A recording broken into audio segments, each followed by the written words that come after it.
Hello दोस्तों, मैं आप सभी का फिर से स्वागत करता हूं आपके अपने इस एजुकेशनल प्लेटफॉर्म पे।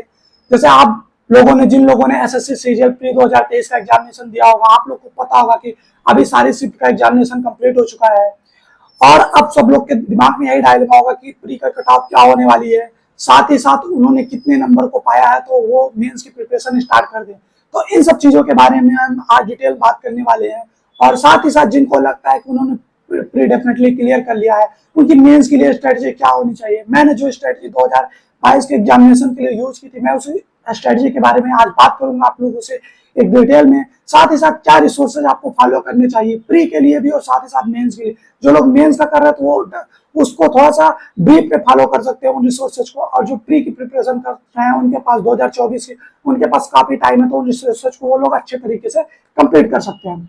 तो चलिए हम चलते हैं, देखते हैं स्क्रीन पे how to prepare for SSC CGL mains 2023 examination. तो सबसे पहले हम जो बात करेंगे इसमें कि प्री की 2023 की कट ऑफ क्या होगी, और साथ ही साथ इस बारे में बात करेंगे तो जो करंट अफेयर्स है। जैसे आप लोग को पता है कि मेंस में इस बार से पिछली बार से मेंस में भी जीके पूछा जाने लगा 75 मार्क्स का, जो कि लगभग 19% होता है पूरे मेंस एग्जामिनेशन का, जिसकी आपकी मेरिट बनती है, जिससे आप इंस्पेक्टर या फिर एएसओ या फिर किसी और पोस्ट पे जाएंगे। तो उसमें जब आपका इतना 19% का वेटेज है तो आपको उसको उस सब्जेक्ट में कैसे प्रिपरेशन करना चाहिए। और आपको पता है करंट अफेयर्स और स्टैटिक जीके किसमें वाइटल रोल प्ले करता है, क्योंकि स्टैटिक जीके करंट अफेयर्स पे बेस होने वाला है और करंट अफेयर्स आपको पढ़ना पड़ेगा, अदरवाइज आप रैंक नहीं बना पाएंगे, आप काफी पीछे हो जाएंगे। तो चलिए हम देखते हैं, इन सब के बारे में बात करते हैं डिटेल में। जैसे आप लोग को मेरे बारे में पता है, मेरा नाम निखिल सिंह है और बाकी आप सब पढ़ सकते हो। तो चलिए हम लोग काम की बात स्टार्ट करते हैं। देखिए अभी हम बात करते हैं 2023 की जो प्री के कट ऑफ है। तो देखिए जो लोग, मैं 3 कैटेगरी में कैटेगराइज किया हूं। एक जो लोग 110 से 120 पा रहे हैं, दूसरे लोग 120 से 130 के बीच जो रा मार्क्स की मैं बात कर रहा हूँ, और तीसरे लोग जो 123 से 140 के बीच रा मार्क्स पाए हैं। तो मैं इन 3 कैटेगरी में बात करूंगा। पहली अगर बात करते हैं जिनका 120 से नीचे मार्क्स है, 110 से 120 या 100 से, तो देखिए जैसे इस बार अभी तक 7,500 वैकेंसीज रिपोर्ट हुई है, और अगर ज्यादा से ज्यादा मान ले तो 10,000 वैकेंसीज हो सकती हैं। 10,000 वैकेंसीज, इससे ज्यादा वैकेंसीज की उम्मीद अभी नहीं लगाई जा रही है। तो देखिए अगर आप लोगों ने 65 क्वेश्चन सही किए हैं और आपके पूरे एक्यूरेसी मिला के आपके 110 से 120 के मार्क्स पे आ रहे हैं, तो आपको डेफिनेटली देखिए अगर आपके पास कोई दूसरा ऑप्शन है तो आप उधर जा सकते हो। बट अगर आपके पास दूसरा ऑप्शन नहीं है, आपको पता है, क्योंकि देखिए जो एसएससी की प्रिपरेशन करते हैं या फिर गवर्नमेंट एग्जामिनेशन की प्रिपरेशन करते हैं, वो कोई अंबानी या अडानी के घर से तो होते नहीं, नॉर्मल लोग होते हैं, उनको गवर्नमेंट एग्जामिनेशन निकालना है। अगर आपके पास दूसरी अपॉर्चुनिटी नहीं है तो आप डेफिनेटली इसमें लग जाओ, क्योंकि अगले साल आपको फिर से प्रिपरेशन करनी पड़ेगी। अगर आप अभी से लगोगे तो आपके लिए बहुत ही अच्छा अपॉर्चुनिटी होगा, आपके पास काफी टाइम रहेगा 2024 को। और आप ये भी नहीं कर सकते कि आप 2023 का मेंस एग्जामिनेशन नहीं लिखने वाले। हो सकता है आपकी शिफ्ट काफी हार्ड रही हो और आपको 20 से 25 नंबर का नॉर्मलाइजेशन मिल जाए और आप डेफिनेटली मेंस के लिए क्वालिफाई कर जाए। प्लस जो कैटेगरी के स्टूडेंट है वो तो उनके पास ज्यादा चांसेस है कि वो क्वालिफाई कर लेते, तो आपको भी प्रिपरेशन करना चाहिए। दूसरी कैटेगरी 120 से 30, तो ये लोग है बॉर्डर लाइन वाले लोग। इनका क्या एकदम बॉर्डर लाइन पे है, किस्मत रही तो क्वालिफाई, किस्मत नहीं रही तो बाहर भी होंगे तो 1-2 नंबर से, क्वालिफाई भी करेंगे तो 1-2 नंबर से। इनको भी प्रिपरेशन तो अपनी चालू रखनी चाहिए, इस बार नहीं तो अगले बार डेफिनेटली अच्छा करेंगे अगर ये कंटिन्यूअसली प्रिपरेशन करते हैं। थर्ड कैटेगरी 130 से 40, तो ये लोग वो लोग हैं 140 से प्लस वाले, ये डेफिनेटली एग्जाम लिखने वाले हैं। इनको किसी बात का डर नहीं होना चाहिए और इनको अपनी प्रिपरेशन स्ट्रेटेजी जैसे मैं बताता हूँ उस तरीके से या कुछ मॉडिफाई करके अपने हिसाब से उनको अपनी प्रिपरेशन स्ट्रेटेजी करनी चाहिए। अदरवाइज जैसे उन्होंने प्री में प्रिपरेशन की थी उस हिसाब से इनकी कंटिन्यू रखनी चाहिए प्रिपरेशन। तो ओके, तो चलिए चलते हैं हम प्रिपरेशन स्ट्रेटजी। अगर हम सिलेबस की बात करते हैं एसएससी सीजीएल मेंस 2023 की, तो उसको 6 तरीकों में कैटेगराइज किया जा सकता है। एक हो गया मैथ्स, दूसरा रीजनिंग, तीसरा इंग्लिश, चौथा जीएस, पांचवा कंप्यूटर, छठवां टाइपिंग। तो हम इस सब के बारे में डिटेल में एक एक करके बात करेंगे। तो चलिए बात करते हैं सबसे पहले मैथ्स की। अगर देखिए मैथ्स में अगर आप देखोगे तो previous year books and question, ये सिर्फ मैथ्स के लिए एसएससी का आप जो भी एग्जामिनेशन दे रहे हो उसमें कोई भी सब्जेक्ट पूछता है तो मैथ उसके लिए सबसे इंपॉर्टेंट होने वाला है। मैथ आप समझ नहीं सकते कि कितना इंपॉर्टेंट है मैथ्स, और प्रीवियस ईयर क्वेश्चंस बहुत ही इंपॉर्टेंट है। अगर आप प्रीवियस ईयर करते हो मैथ्स में या फिर किसी भी मतलब सब्जेक्ट में, तो वो बहुत ही फ्रूटफुल होने वाला है आपका। अगर मैं रिसोर्सेज की बात करता हूँ, सबसे पहला रिसोर्सेज आप ये पिनाकल की प्रीवियस ईयर बुक या SSC maths by Gagan sir 8000, इन दोनों में से किसी एक को आप परचेज कर सकते हो। इन दोनों में से बस एक को परचेज करो। आप डेली डिवाइड कर लो कि आपके पास लगभग 60 दिन है, आप मानो 60 डेज में इसको डिवाइड कर लो, इतने पेजेज हैं और इतने पेजेज डेली टारगेट रख लो, 50 पेज 60 पेज, मतलब 200-300 क्वेश्चन आपको पर डे लगाने हैं। उस हिसाब से आप खत्म करो इस क्वेश्चन को, जल्दी से जल्दी खत्म करो। 2 से 3 घंटे डेली दो प्रीवियस ईयर क्वेश्चंस के लिए और जल्दी से जल्दी एंड करो इसको। दूसरी बात कॉन्सेप्ट के लिए, अगर आप जो मतलब कि आपने प्री में अगर आपने डिटेल में पढ़ा हो, आपने अपनी 60 नोट्स बनाई हो तो ठीक है, आप कोई बुक 60 नोट्स की मत यूज करो। अदरवाइज अगर आपके पास प्री में कोई 60 नोट्स आपने नहीं बनाया, बस आप ऊपर ऊपर से पढ़ के गए थे, तो आप ये कॉन्सेप्ट की बुक या ब्रह्मास्त्र की बुक आती है, ब्रह्मास्त्र भाई आदित्य रंजन सर, वो दोनों में से एक बुक को, इन दोनों में से एक बुक को आप फॉलो कर सकते हो, क्योंकि इसमें सारे कॉन्सेप्ट बहुत ही मतलब ब्रीफ में दिए हुए हैं, आप उनको जल्दी से जल्दी पढ़ सकते हो। इसमें खास बात और है कि जब भी आप मॉक देने जाओ तो आप ये 10 से 15 मिनट डेली इस बुक को पढ़ो। इससे क्या होगा कि आपके सारे फार्मूला याद हो जाएंगे और साथ ही साथ मैथ में आपकी काफी ज्यादा स्पीड इंक्रीज होगी। मेरी स्पीड पहले क्या थी कि मैं मैथ में 30 क्वेश्चन करने के लिए 25 से 30 मिनट ले लेता था, बट मैंने अपनी स्पीड इतनी कर ली थी कि मैं लगभग 15 से 20 मिनट में 30 क्वेश्चन करने लगा था, सिर्फ इन सब बुक की मदद से। तो बस मैथ्स में ही। इसके अलावा मॉक टेस्ट तो बहुत इंपॉर्टेंट होने वाला है।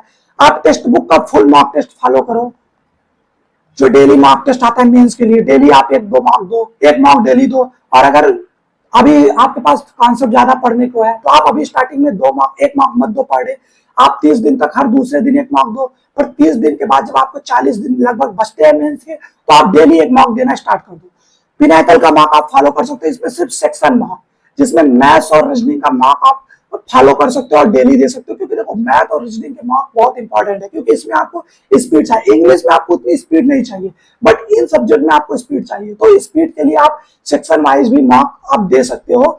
फुल टेस्ट के अलावा, फुल टेस्ट तो देना अनिवार्य है, उसके अलावा आप सेक्शन वाइज भी मार्क दे सकते हो। इसके अलावा आप ऑलिव बोर्ड का भी मार्क फॉलो कर सकते हो, उसमें आप परचेज मत करो, बट मान लो अगर एसएससी का टेस्ट थोड़ा सा चेंज होता है तो आप थोड़ा सा अपना डिफरेंट टेस्ट के लिए भी ऑलिव बोर्ड का मार्क देते रहो।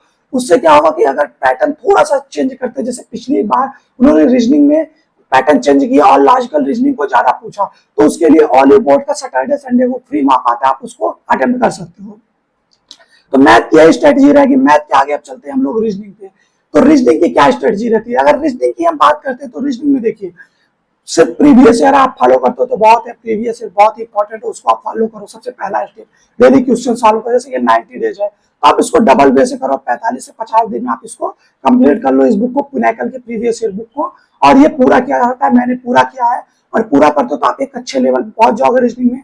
साथ ही साथ तो आप मॉक टेस्ट डेली दो, पिनाकल का मॉक टेस्ट दो, ऑलिव बोर्ड का मॉक टेस्ट दो, साथ ही साथ टेक्स्ट बुक का आप डेली मॉक दो।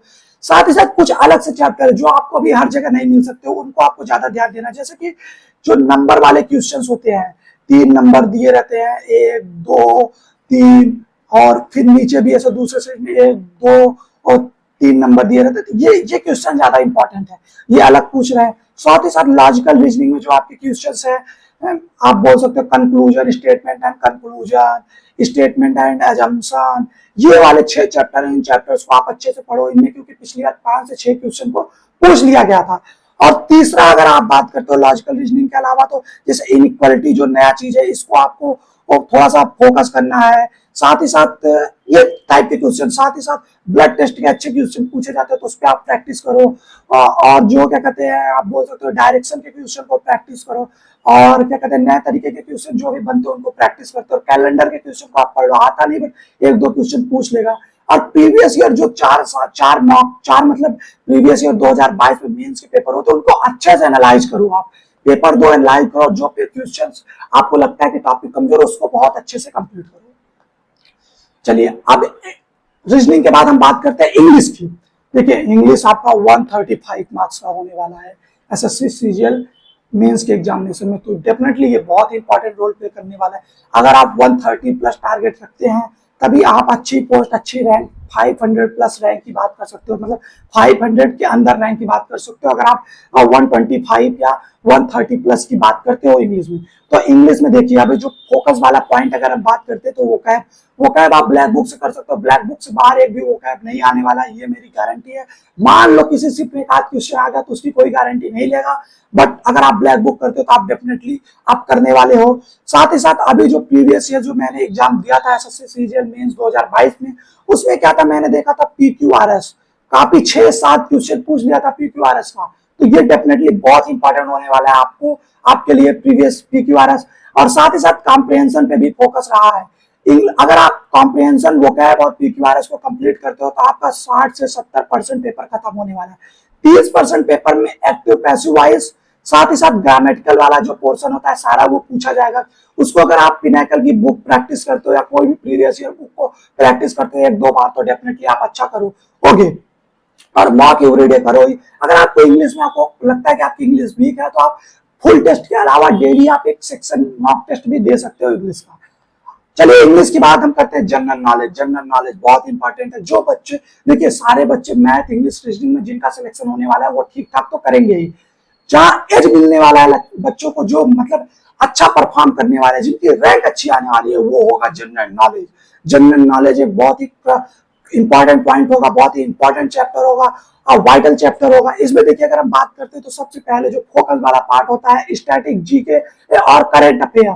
करंट अफेयर्स से अगर आप डेली पढ़ते हो, करंट अफेयर्स डेली पढ़ोगे तो बहुत टाइम आपको वेस्ट होगा करंट अफेयर्स। बट अगर आप ऐसा ढूंढते हो कोई कि जो मंथली हो 4-5 वीडियो में आपको मंथली कंप्लीट करा दे तो वो बहुत अच्छा होगा। साथ ही साथ वो स्टैटिक भी कवर कराए। तो मैंने जो फॉलो किया था वो परचम क्लासेस। ये लोग 5 वीडियोस में, रीचा मैम जो है 5 वीडियोस में पूरे मंथ का करंट अफेयर्स लाती हैं और बहुत ही इंपॉर्टेंट रहता है और सारा स्टैटिक जीके भी कवर करा देती हैं। और साथ ही साथ इनका स्टैटिक जीके का भी कोर्स आता है, तो वो ये स्टैटिक जीके और करंट अफेयर्स दोनों आप रीचा मैम से फॉलो करते हो तो मैं गारंटी देता हूँ अगर 6 से 7 क्वेश्चन या 8 क्वेश्चन इन चीजों से पूछता है, इन चीजों से पूछता है तो आप बहुत ही अच्छा परफॉर्म करने वाले हो। ये हो गया। फिजिक्स केमिस्ट्री बायोलॉजी पे जो प्रीवियस ईयर का ट्रेंड देखा जा रहा है प्री और मेंस में, फिजिक्स केमिस्ट्री एंड बायोलॉजी पे बहुत ही फोकस किया जा रहा है। तो आप फिजिक्स केमिस्ट्री बायोलॉजी को बहुत अच्छे से करो और इसके प्रीवियस ईयर क्वेश्चन सॉल्व करो, और जो प्रीवियस ईयर भी मेंस में क्वेश्चन पूछा गया था उसको भी अच्छे से सॉल्व करो, अच्छे से करो। इन 2 चैप्टर से ही 30 मतलब 25 क्वेश्चन है। 25 क्वेश्चन में 10 से 12 क्वेश्चन यहीं से आने वाले हैं। हो सकता है 15 प्लस क्वेश्चन इन्हीं 2 से आ जाए। और उसके बाद अगर आता है पॉलिटी, पॉलिटी से 3 से 4 क्वेश्चन हम लोग एक्सपेक्ट कर सकते हैं। और पॉलिटी बहुत सिंपल है। इन दोनों चीजों को कंप्लीट करने के बाद आप पॉलिटी भी कंप्लीट कर सकते हो, कोई भी बुक फॉलो कर सकते हो और आप जल्दी से पढ़ सकते हो, उसको जल्दी से कवर सकते हो, कर सकते हो। इसमें ज्यादा चीज रटने वाली स्टैटिक जीके की तरह तो आप जल्दी से इसको कर सकते हो। 10 से 5 दिन, 10 से 15 दिन में आप डेली 1 घंटे अगर निकालते हो पॉलिटी के लिए तो आप पॉलिटी खत्म कर दोगे। हिस्ट्री थोड़ा सा लेंदी है पर 2 से 3 क्वेश्चन या 4 क्वेश्चन पूछा जा सकता है। इसमें 3 पार्ट्स भी होते हैं, आपको पता है। एंशिएंट हो गया, मिडिवल हो गया और फिर मॉडर्न हो गया। इन 3 पार्ट में अगर आप बात करोगे तो आप मतलब 3 से 4 क्वेश्चन पूछे जा सकते हैं, तो आप इनको भी कंप्लीट कर सकते हो। थोड़ा सा लेंदी होता है, आपको पता है। जियोग्राफी भी सेम थोड़ा सा लेंदी होता है। अगर आप जियोग्राफी कंप्लीट पूरा नहीं पढ़ सकते तो इसमें जो इंपॉर्टेंट चीज होती है, जैसे जो रिवर्स हो गई, नदी जिसको आप बोलते हो, ये सब जो स्टैटिक वाले पार्ट होते हैं उनको आप अच्छे से कर लो। इंडिया के बारे में कर लो, इंडियन ज्योग्राफी अच्छे से कर लो अगर कर सकते हो। अगर आप वर्ल्ड ज्योग्राफी नहीं कर पाते तो साथ ही साथ इकोनॉमिक्स आप लास्ट में करो, क्योंकि ये थोड़ा सा ठीक है, मतलब इसमें क्वेश्चन 1-2 ही आते जाते हैं। हो सकता है 3 क्वेश्चन आ जाए, बट हमको आइडिया नहीं है। बट सो इसीलिए अगर आप पहले ये सारा चीज पूरा कर सकते हो हिस्ट्री तक, तो आप ज्योग्राफी और पॉलिटी पे फोकस करो। तो ये रहा इन सब चीजों के बारे में। अभी हम बात करते हैं कंप्यूटर। कंप्यूटर देखिए ये क्वालिफाइंग है। पिछली बार मैं जानता हूँ बहुत से मेरे दोस्त है जिन्होंने 300 प्लस 313 मार्क्स रहा मार्क्स उनके थे बेचारों के, बट वो कंप्यूटर में फेल हो गए, जिसकी वजह से उनको कोई जॉब नहीं मिली। कुछ ऐसे हैं जिनका अच्छा खासा एएसओ की ड्रीम पोस्ट थी, बस कंप्यूटर में नहीं क्वालिफाई कर पाए, जो अच्छा मार्क्स होता है नहीं पा पाए, इसीलिए उनको अच्छी पोस्ट नहीं मिली। तो आप कंप्यूटर को भी इग्नोर मत करो। कंप्यूटर करने के लिए आप आरबी का पीडीएफ कर सकते हो, शुभम सर जो प्रोवाइड करते हैं रिवोल्यूशन बाय एजुकेशन जो चैनल है, और साथ साथ उनका वीडियो लेक्चर्स भी है, उस वीडियो लेक्चर्स को आप फॉलो कर सकते हो, इतना काफी होगा। अगर आप इससे ज्यादा भी समझते हो तो किरण की बुक आती है प्रीवियस ईयर की, किरण की बुक आती है प्रीवियस ईयर की, आप वो फॉलो कर सकते हो, आपका अच्छा खासा हो जाएगा।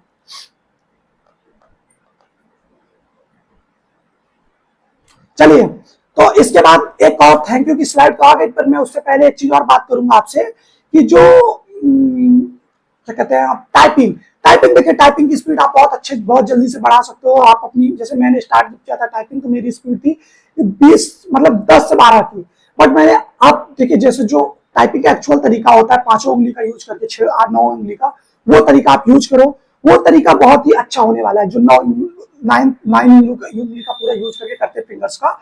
और इसके लिए typing.com एक सॉफ्टवेयर उसको यूज कर सकते हैं। पहले उसमें आप 10 से 15 दिन, डेली आप 30 मिनट दो, आपका सारा आइडिया हो जाए, आपकी स्पीड 10 से 12 हो जाएगी। उसके बाद आप क्या कर सकते हो, अपनी स्पीड बढ़ाने के लिए आप डेली 10 से 15 मिनट डेली आप प्रैक्टिस करो। और डेली अगर आप प्रैक्टिस करोगे तो आपकी डेफिनेटली स्पीड 50 से 60 की स्पीड पहुंच जाएगी। जैसा मैं बताता हूँ, मैंने 10 से स्टार्ट किया था, 8-10 से, और मेरी जब मैं मेन का एग्जामिनेशन दे जा रहा था तो मेरी स्पीड जो टाइपिंग की थी वो 60 से 70 थी। और साथ ही साथ मैंने मेंस के एग्जामिनेशन में लगभग 10 से 8 मिनट में मैंने सारा टाइपिंग कंप्लीट कर लिया था और 2 मिनट में क्रॉस चेक कर लिया था। और मेरा जो मतलब एक्यूरेसी थी 98 प्लस एक्यूरेसी मेरी थी। तो आप यही यूज कर सकते हो। ज्यादा आप डेली 30 मिनट से ज्यादा मत दो टाइपिंग के लिए, और जो कंप्यूटर का सेक्शन है उसके लिए भी आप लगभग 30 मिनट ही दो डेली, 30 से 40 मिनट, उससे ज्यादा मत दो। तो यही रही स्ट्रेटजी, आप अच्छे से फॉलो करो। जिनका प्री निकल रहा है वो भी फॉलो करो, जिनका प्री नहीं निकल रहा है वो भी फॉलो करो। 2024 के प्री के लिए, 2024 के सीजीएल एग्जामिनेशन के लिए, या फिर सीएचएसएल एग्जामिनेशन के लिए। तो गाइस, अभी हम आपसे अलविदा चाहते हैं और मिलेंगे अगले वीडियो में एक अच्छी स्ट्रेटजी के साथ। चलिए बाय बाय, फिर से मिलते हैं। थैंक यू गाइस, और चैनल को सब्सक्राइब और फॉलो करो, जिससे मुझे मोटिवेशन मिले और मैं अच्छे से सारे वीडियोस को लाऊं। और साथ ही साथ मैं अभी जो एसएससी सीजीएल 2022 के मेंस के जो सारे क्वेश्चन रीजनिंग और मैथ्स के क्वेश्चन आए थे उसको मैं अच्छे से सॉल्व कराऊंगा। ठीक से कैसे सॉल्व कर सकते हैं उसके बारे में बात करूंगा। सारे वीडियो एक एक शिफ्ट वाइज लाऊंगा, तो उसके लिए भी आप चैनल को फॉलो कर सकते हो और सब्सक्राइब कर सकते हो। थैंक यू गाइस, बाय, मिलते हैं फिर।